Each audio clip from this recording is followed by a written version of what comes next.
Speaker Nancy Pelosi's husband, Paul, violently attacked in the early morning hours, and he is at the hospital receiving some treatment. And you can see exactly what's happening in Myers just by walking around this area. Look at this home right here. It is right next to the fire line. The owners of this Atherton home had some crews on their property working on a project. Little did they know they would dig up a car, and then the men involved took it outside. It escalated and ended with one man being killed. We have confirmed that Speaker Nancy Pelosi's husband, Paul, was brutally beaten with a hammer in their own home in San Francisco. Well, UC Berkeley is trying to get this construction project, this housing project underway, but the trucks moving on in can't move forward to the People's Park, and that's because there is one of the protesters sitting right in front peacefully saying he's not going to move until they listen to the people who do not want a housing project to be here. Hey, Russell, you mind if I sit down next to you and ask you a few more questions? Brooke Jenkins is in and Chesa Boudin is out. Jenkins was actually involved in the recall campaign of Boudin. I'm here at Heavenly Ski Resort, where you can see heavy smoke up there on the slopes. Heavenly is working alongside fire crews to use some of those snow blowers to actually get water out there on the fuels. People with a losing Powerball ticket are left with some encouragement, knowing that a winning ticket came from this Los Gatos gas station. A person won $1.5 million.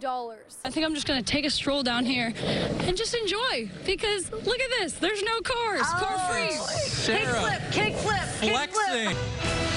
Good morning, and thank you so much for joining the KRON 4 Morning News on this beautiful Sunday. I'm Sara Stinson. One of the biggest stories across the country this morning, Democrats will keep control of the Senate after Senator Catherine Cortez Masto won re-election. Meanwhile, the House of Representatives is still up for grabs.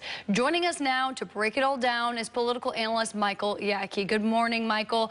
Democrats won control of the Senate, as I said last night. We want to start off by getting your thoughts. Back to the breaking news. We continue to follow this morning out of Colorado. 5 people are dead and 18 others injured after a gunman opened fire at an LGBTQ nightclub in Colorado Springs.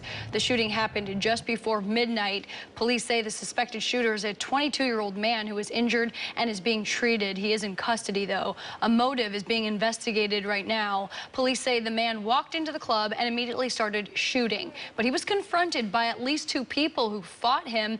Police say those people heroically prevented him from shooting others. Police found 2 guns at the scene. The FBI is assisting with this investigation.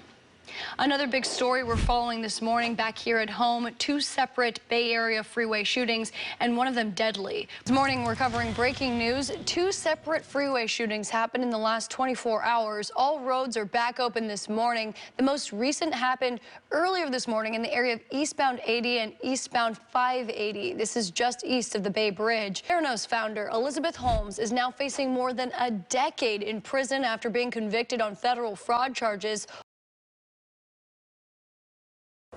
And then getting a call from his cell phone, from the medical examiner, the call that no family member ever wants to get.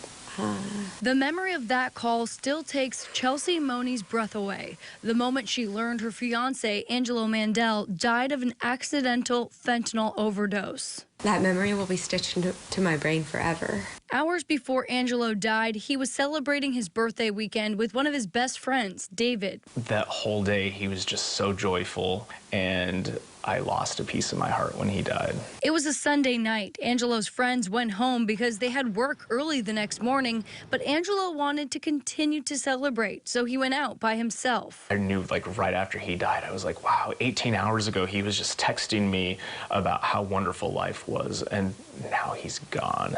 The fragility of life. David and Chelsea want Angelo's death to be a sobering reminder that this could happen to anyone. Most people have no idea that in these recreational substances that they're using could very well be laced with fentanyl. Accidental drug overdoses are a leading cause of death in San Francisco. So far this year, over 450 people have died. And there's a big misconception that it's all unhoused drug addicts, but the data shows otherwise. 72% of those who died had a home address. 24% did not.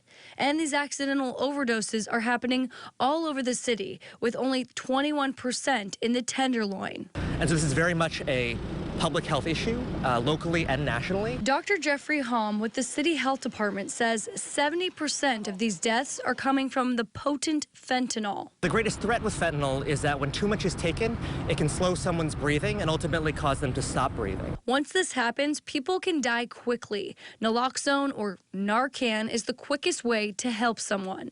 Restores someone's breathing and can therefore be life-saving. And so we really believe it's important that more people in San Francisco know how to recognize an overdose and are carrying naloxone. Like so many others, Angela's life could have been saved. You know, having had testing strips, having had, overdose prevention kits and such, things could have definitely been a different story. But unfortunately, this is the story that thousands upon thousands of families have to live with. It's something that no family member should ever have to be receiving. Fentanyl is so deadly, all it takes is a couple of grains of salt or the point of a pen to kill someone. I'm Sara Stinson reporting in the newsroom. Back to you. I'm here at International Smoke, where reservations filled up a month before Thanksgiving. So come 1 week from today, all of these booths are going to be filled with people celebrating Thanksgiving, but they won't have to cook. We have about 500 reservations for the restaurant itself. We opened up reservations in October. They filled before the end of October. International Smoke is offering a buffet for $105 per adult and $49 for kids. Featuring Wagyu prime rib, cedar smoked salmon, obviously a turkey. I checked out Yelp and OpenTable. Most restaurants in San Francisco staying open for Thanksgiving have little to no more reservations available. People eating out on Thanksgiving are likely trying to avoid the soaring prices at the grocery store, so eating out might be cheaper. According to the American Farm Bureau Foundation, turkey breast prices are 112% higher than last year. Butter is up 70%. Pies, canned vegetables, and potatoes are all more expensive as well. Okay, I had to check this out for myself to see how expensive these turkey prices are. Let's take a look. So far, what I'm seeing in the meat aisle are turkeys that cost people $2.99 a pound up to $3.99 a pound, which costs about $40 to $50 plus for the bird. Meanwhile, pies are expensive as well. This apple pie looks great, but $15 for this apple pie. Shoppers I talked with at this Safeway told me it's all becoming too expensive. Would hope they go down for the people who are less fortunate. People who are on SNAP and EBT, and they really can't afford these prices. I talked with an economist at CSU East Bay to find out why these food prices continue to rise. The retail component is over 40 cents for every dollar in food. Then you have food manufacturing that is about 30 cents. And then you have actual food production that is like 15 cents. So the point that I'm trying to make is that a lot of the cost of food depends on retail and depends on food processing. Food processing and retail have a lot of labor cost and a lot of rent cost. Do you see the cost of food going down anytime by the end of this year or not until next year? For the holiday season, I'm afraid grocery prices will be fairly high.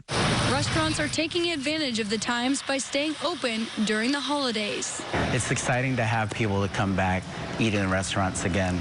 It's healthy for the economy. With restaurants in San Francisco filling up their reservations for Thanksgiving, the general manager here at International Smoke recommends you to get your reservations earlier for Christmas and New Year's. That way you can get a spot at places like here. I'm Sara Stinson reporting. Back to you.